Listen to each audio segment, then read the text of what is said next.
You're listening to The Bible Guys, a podcast where a couple of friends talk about the Bible in fun and practical ways. Well, hey, good morning, everybody. Ooh, talent. Yes. Wow. Did you ever do the Lone Ranger? Yes.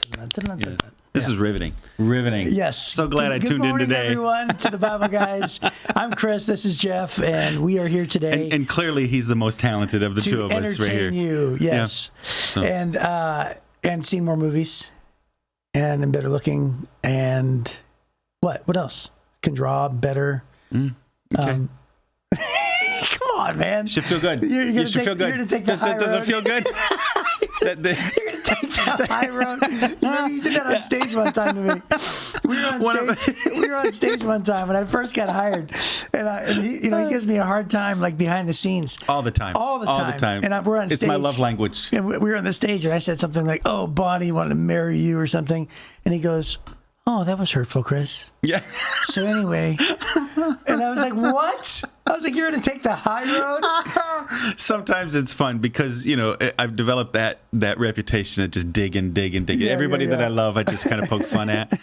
And, don't take myself too seriously and whatever. So yeah, well, you did it publicly. But on that one, what I like to do on occasion is because that reputation is dig. Then when I have a sense that somebody's working hard to dig at me, sometimes I'll just give it to you. Yeah. And it's like pulling the rug out from underneath because you're expecting this two-way banter thing. And instead you go, oh, and then everybody goes, oh, poor Jeff. Right. But Chris is a jerk. Oh, what a jerk. Man, why is he so mean? He's listing all these things he's better at. It's a Monday and he woke up all grumpy. All right. Well, hey, there's a segment today that says, that was really good. I'm so good. I'm super good at movies. There's a segment that says winter stories. This is what Desiree wrote. She said, now that Thanksgiving is behind us, we've officially entered December. We can talk about Christmas. Yay! Tell us a funny story about Christmas or about a time when Christmas preparations went horribly wrong. Hey, do you allow Christmas music before Thanksgiving? Yes. I allow Christmas music, but I don't allow Christmas decorations. Don't allow it. Yes. It's forbidden. You're the lion tamer in your cage. Well, you forbid here's the thing. The women in your house to put up Christmas. There's no Thanksgiving music. So I like to think that Christmas music... It's kind of like worship music, but yeah.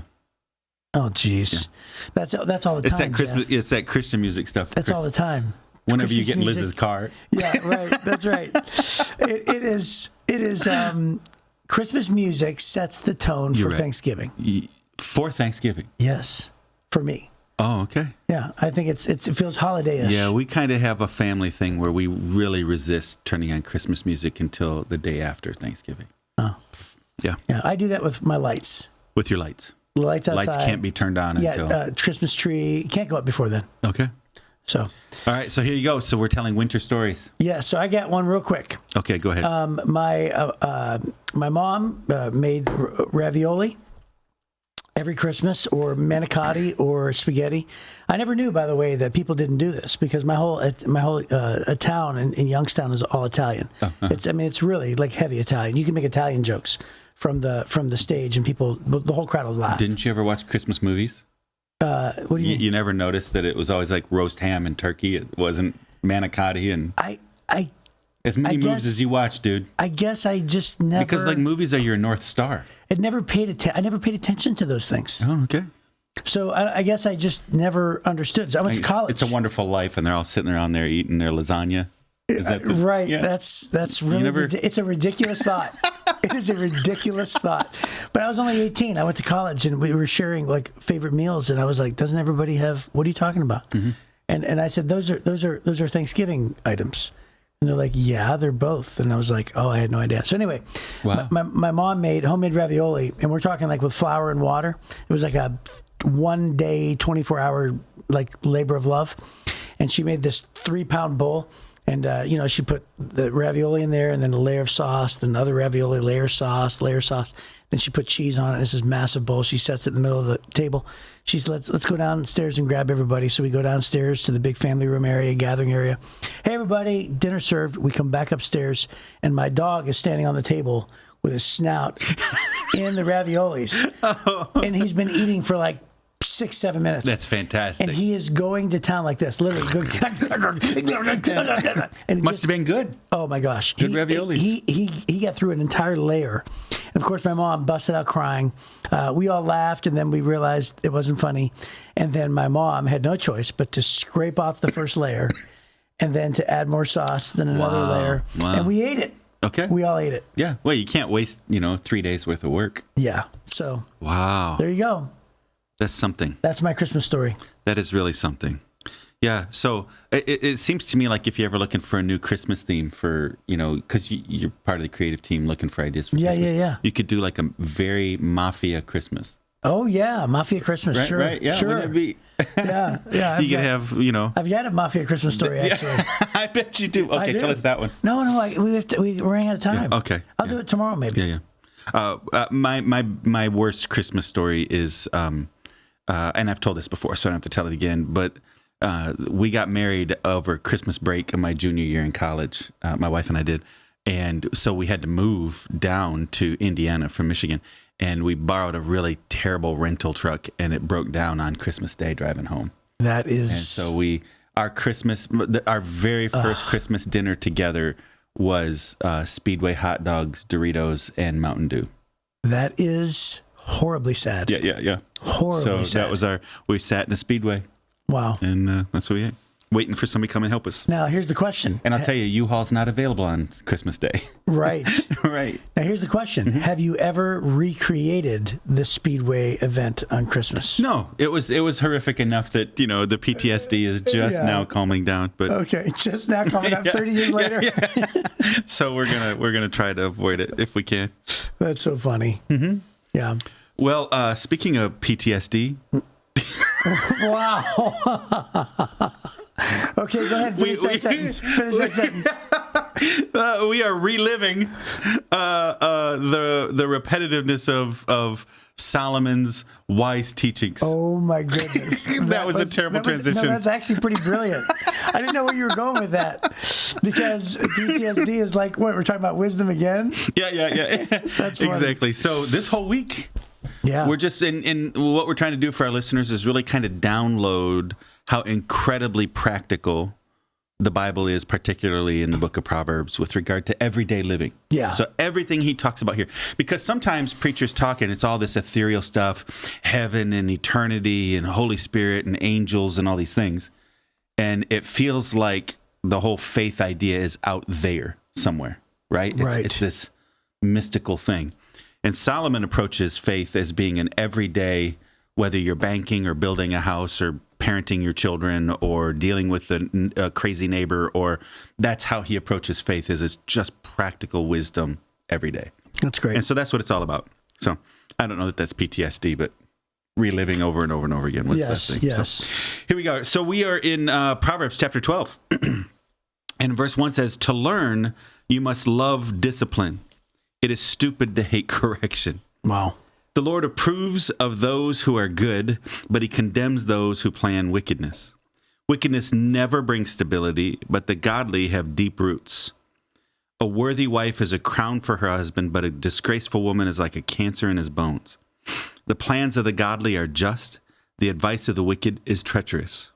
The words of the wicked are like a murderous ambush, but the words of the godly save lives. The wicked die and disappear, but the family of the godly stands firm. A sensible person wins admiration, but a warped mind is despised. Better to be an ordinary person with a servant than to be self-important but have no food. The godly care for their animals, but the wicked are always cruel. A hard worker has plenty of food, but a person who chases fantasies has no sense. Thieves are jealous of each other's loot, but the godly are well-rooted and bear their own fruit. The wicked are trapped by their own words, but the godly escape such trouble. Wise words bring many benefits, and hard work brings rewards. Fools think their own way is right, but the wise listen to others. A fool is quick-tempered, but a wise man stays calm when insulted. An honest witness tells the truth, a false witness tells lies. Some people make cutting remarks, but the words of the wise bring healing. Truthful words stand the test of time, but lies are soon exposed. Deceit fills hearts that are plotting evil, and joy fills hearts that are planning peace. No harm comes to the godly, but the wicked have their fill of trouble. The Lord detests lying lips, but he delights in those who tell the truth. The wise don't make a show of their knowledge, but fools broadcast their foolishness. Work hard and become a leader. Be lazy and become a slave.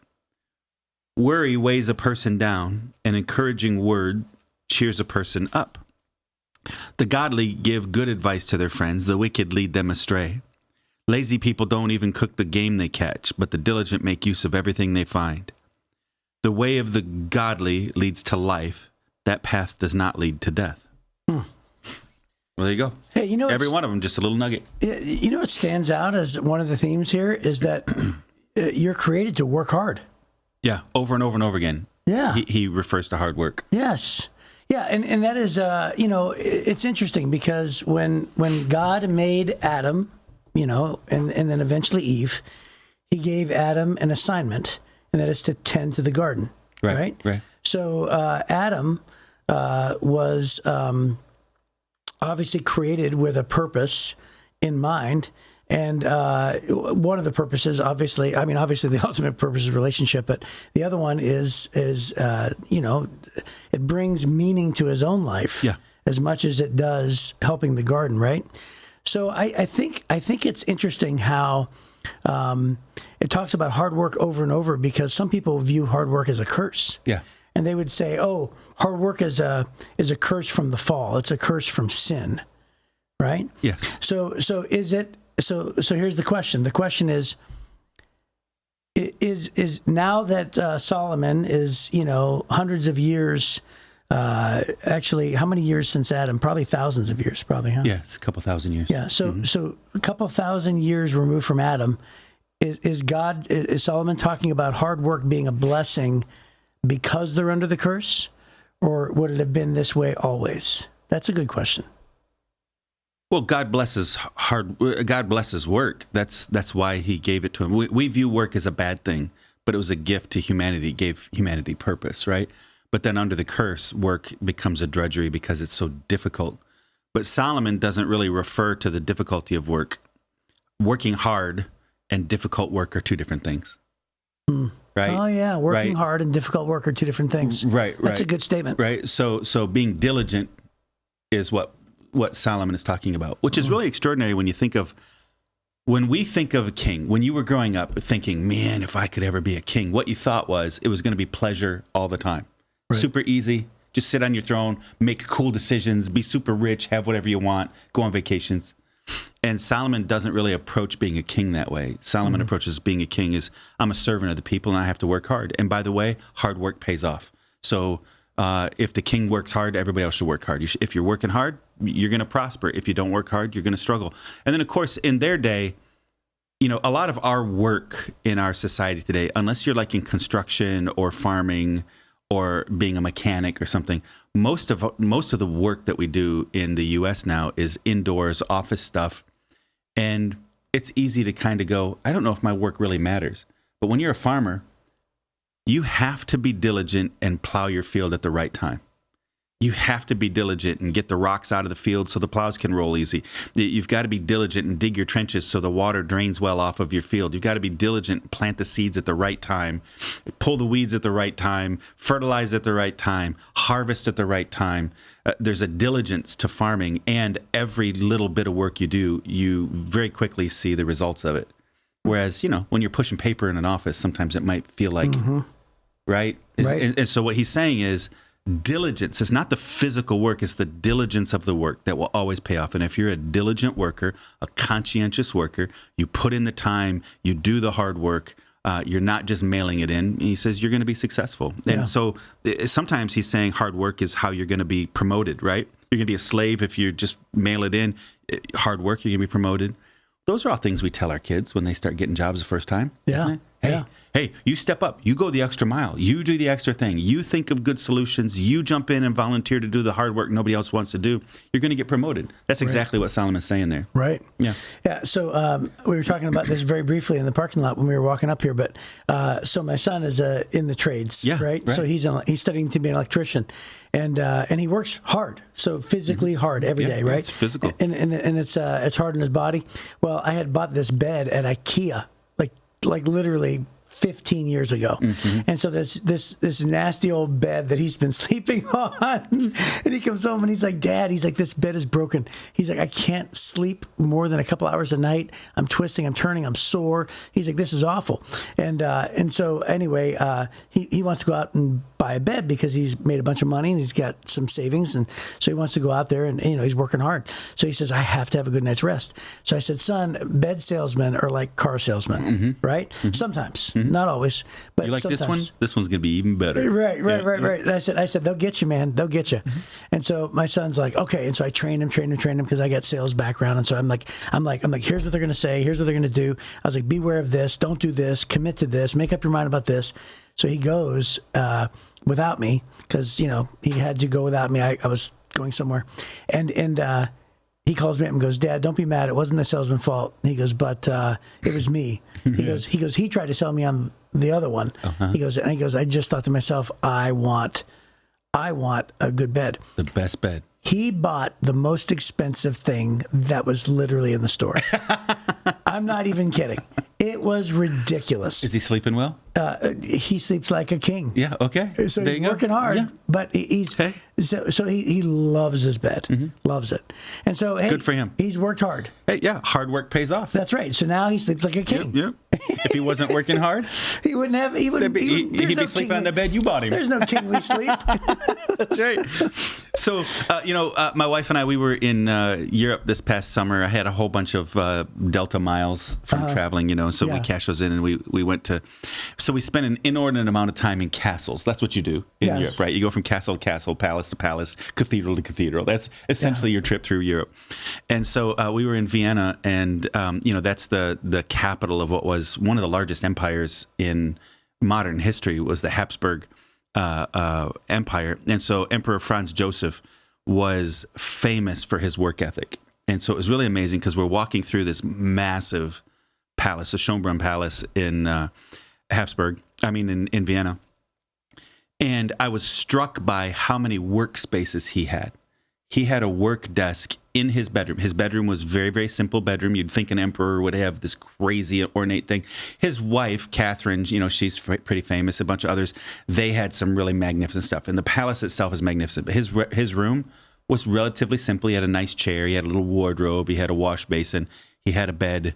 And he had a desk and then an assistant's desk next to it, just in case. Right. Then the room next to his bedroom was a little dining room. And then the room next to that was another significant office.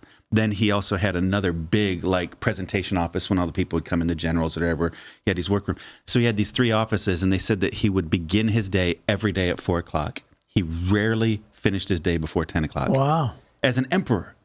And there were a lot of quotes on this tour we were taking. They had all these quotes of him saying that if God gives you great opportunity, it also is a great responsibility.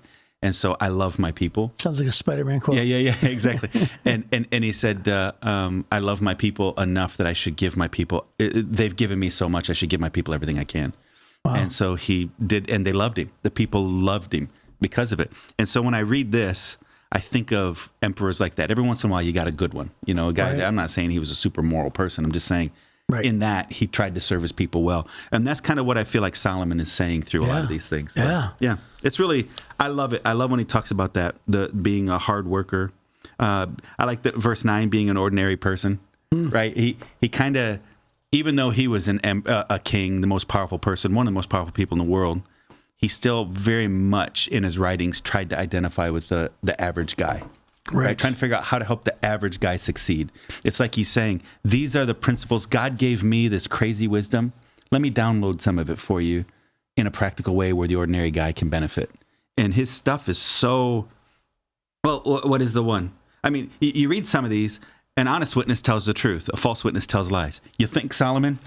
Right. But what he's trying to do is he's just downloading simple principles, and we can blow through them because they're one sentence long. We read 28 of them, and you can kind of blow through them pretty quickly. But when you get back and dig in and begin to realize how important just about every phrase is, and if we would apply these in our life, apply them, not just know them, I think we would have the success that he talks about so often. Yeah, for sure. That's awesome.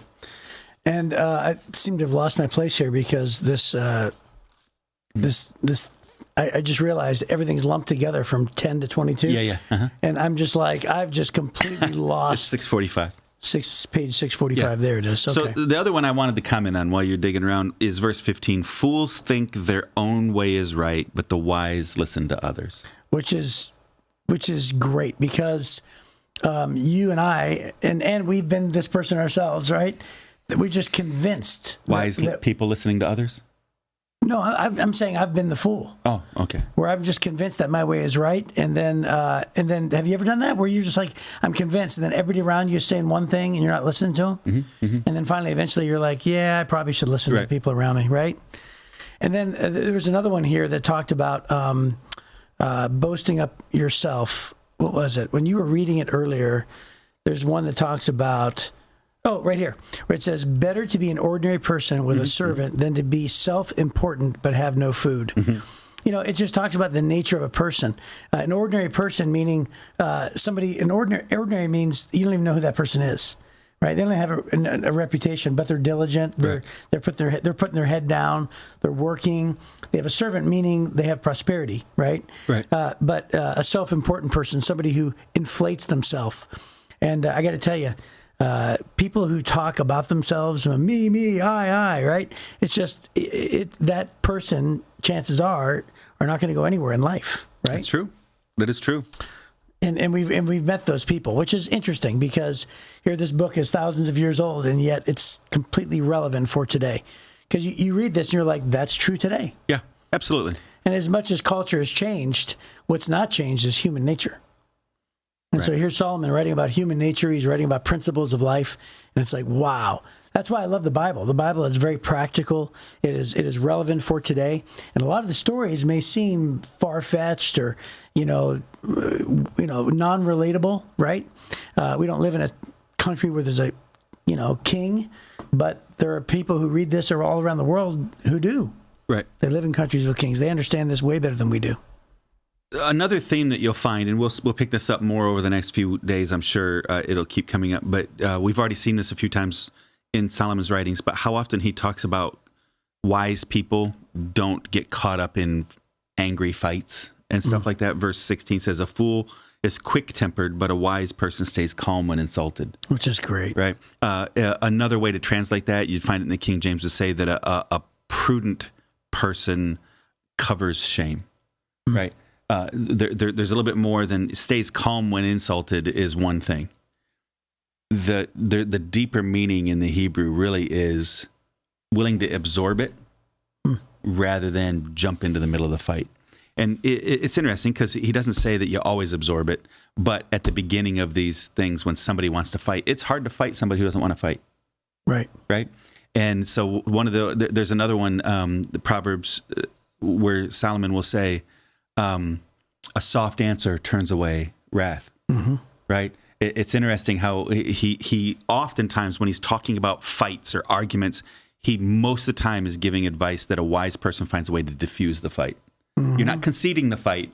You absorb the blow, you give a soft answer and diffuse it.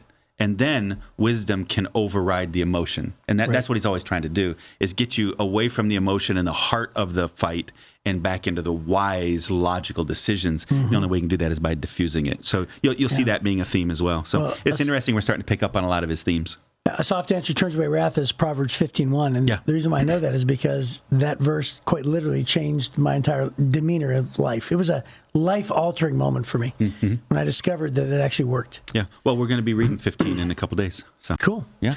Well, hey, it looks like that is our time. So great chapter, and hopefully we'll see you tomorrow on the Bible Guys.